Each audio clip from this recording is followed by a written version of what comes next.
Mais uma imagem brega para começar um vídeo. Abre aspas. Ninguém vence na vida sozinho, dentro de casa. Fecha aspas. Esta frase sintetiza com um pouco de ênfase o que penso há cerca de 30 anos. Não diz exatamente o que penso, porque não dá para afirmar que é assim para absolutamente todas as pessoas. O que sinto na verdade é que para a maioria das pessoas é assim. Quando as pessoas estão isoladas em sua casa ou em seu território mais familiar, costumam ter menos oportunidades para crescer e se fortalecer. E ninguém faz nada sozinho, porque ninguém parte do nada. Sempre partimos de algumas coisas já dadas ou estabelecidas por outros que nos antecederam. Sempre partimos de coisas que estão no mundo. O que chamamos de nós mesmos é sempre resultado de alguma coisa do mundo que suscitou algo em nós. Uma de minhas atividades profissionais é o trabalho com estudantes com problemas de aprendizagem. Essa é uma de minhas atribuições na instituição pública de ensino superior na qual atuo. E um dos maiores problemas que sinto em relação aos estudantes com dificuldades de aprendizagem é a falta de mais monitoramento saudável. Porque não basta afirmar que os estudantes carecem de disciplina, se nós não compreendemos como que o processo de aquisição da disciplina ocorre. Acreditar que um estudante é o único responsável pelo processo de formação de sua própria disciplina é muito ingênuo. Militares costumam ser mais disciplinados porque são mais monitorados. E o problema da vida militar não é o monitoramento. Monitorar é necessário. O problema na vida militar é que esse monitoramento costuma ocorrer de forma muito aversiva e não precisa ser assim. O estudante brasileiro é, de modo geral, muito pouco monitorado. Se a escola não for em tempo integral, a tendência é haver menos monitoramento. O estudante vai para casa e ali é que ele costuma se perder. Em casa, sozinho, não há geralmente a estimulação necessária para que o comportamento de estudar ocorra de modo mais efetivo. Reiterando, porém de outro modo, nossa vida, em grande medida, é movida pelos outros e não por nós mesmos. É o outro que nos indaga, cutuca, ordena, pede, lembra, ameaça, acompanha, influencia, convence, atrai, seduz, elogia, agride, empurra, ouve e etc. É claro que o mundo físico também faz isso. Mas quando estamos falando de compromissos sociais, a presença física ou imediata do outro pode desempenhar um papel fundamental. É muitas vezes no diálogo que o movimento de conhecer o mundo a si e aos outros se atualiza da forma mais clara. Se me permitem, cito um trecho de meu último livro. Os seres humanos, de modo geral, precisam de constante interação uns com os outros. Para alguns autores, tais como Michael Tomazello, professor e pesquisador da Duke University, não somos simplesmente uma espécie social.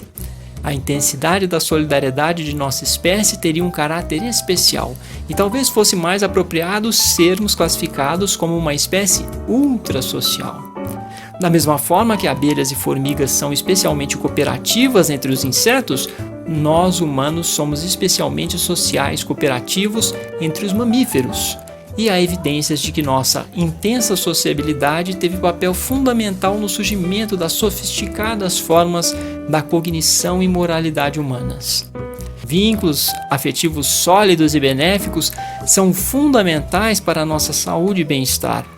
É fundamental o companheirismo, o diálogo ou o jogo, a constante possibilidade de se sentir vivo, motivado, disposto, justamente a partir do que surge das interações geralmente mais próximas e imediatas entre as pessoas.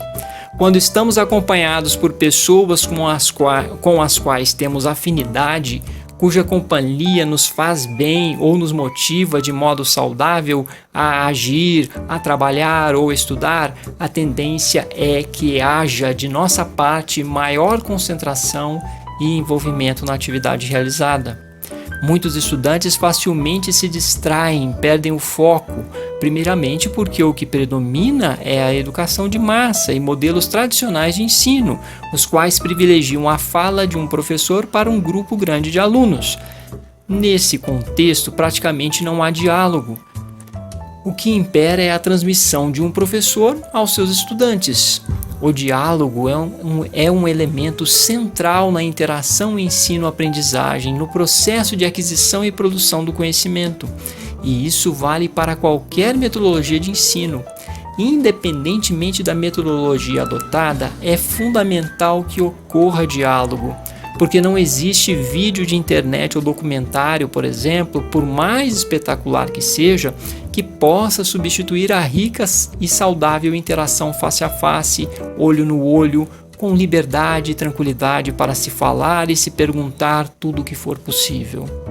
Em um diálogo em que ambas as pessoas se alternam de modo equilibrado na fala e que o tempo de cada um falando ininterruptamente não se estende muito, é bastante difícil que alguém se distraia ou perca o foco. Fecha aspas. Então, lembro-me das diversas vezes em que eu estava com outras pessoas, estudando em grupo durante finais de semana ou feriados, e que nós simplesmente não sentíamos o peso da passagem do tempo, porque estávamos o tempo todo em interação intensa, dialogando e tentando completar uma tarefa ou conhecer melhor um determinado objeto de estudo. Porque o ser humano, em boa medida, é movido pelo outro, pela companhia necessária e constante de outras pessoas. Porque fazer junto costuma ser menos pesado do que fazer sozinho. Porque primeiro se vive, depois se pensa. A vida vivida é o que gera o que pensamos acerca dela. Ninguém pensa positivo para depois viver. As pessoas vivem e, dependendo do que e como viveram, passam a ser, por exemplo, mais otimistas. Sua casa ou seu território mais familiar provavelmente serão muito pequenos diante do quanto o mergulho e a imersão no mundo poderão fazer por você. E isso também é muito claro para mim ao lidar com pacientes que estão sofrendo de ansiedade. Muitos se trancam dentro de suas casas e conseguem se manter assim indefinidamente, porque não há nada de mais pungente que os faça de vez em quando sair e se expor. Muitos acabam sendo superprotegidos. Para muitas pessoas, a comodidade e o conforto são à beira do precipício de seus próprios transtornos mentais. Muita facilidade e comodidade para tudo, até mesmo para evitar qualquer tipo de contato com outras pessoas, podem simplesmente fazer com que a pessoa não saia do lugar. Isso, com a passagem do tempo, se mostra como algo extremamente enfraquecedor. Outras, por sua vez, se isolam completamente de outras pessoas devido a diversas experiências traumáticas que tiveram, mas ainda são estimuladas por animais de estimação ou uma vida mais simples, talvez perto da natureza, que faz com que se mexam e, em alguma medida, tenham comportamentos saudáveis, fortalecedores. O título desse texto contém a expressão vencer na vida, já muito desgastada por ser quase que exclusivamente atrelada a uma noção de sucesso social. Porém, quero deixar claro que, na minha concepção, vencer seria somente conseguir ter mais saúde e bem-estar.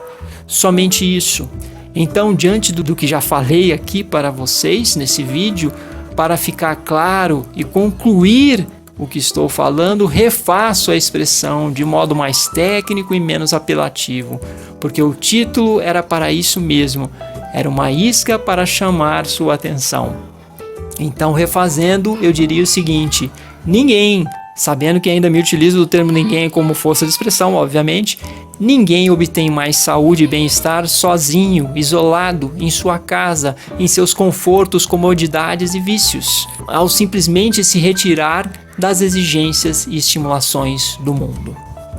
É isso, muito obrigado por sua audiência, me ajude a alimentar o algoritmo do YouTube clicando em like ou dislike, compartilhando, fazendo comentários, se inscrevendo no canal e acionando as notificações. Obrigado e até a próxima.